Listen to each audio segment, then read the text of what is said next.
নমস্কার বন্ধুরা, তোমরা সবাই কেমন আছো? আশা করি সবাই ভালো আছো। আমার চ্যানেলে তোমাদের সবাইকে স্বাগত জানাই।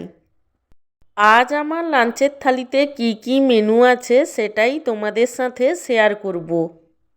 আজকে আমার লাঞ্চের থালিতে আছে গরম গরম সাদা ভাত, তার সাথে আছে এক টুকরো পাতিলেবু।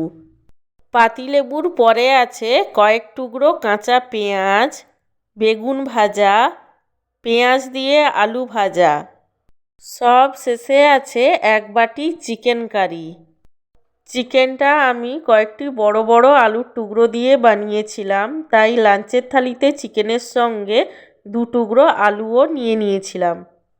আমার আজকের এই লাঞ্চের থালির ভিডিওটি তোমাদের কেমন লাগলো সেটা কমেন্ট করে জানিও, আর লাইক এবং সাবস্ক্রাইব করতে একদমই ভুলো না।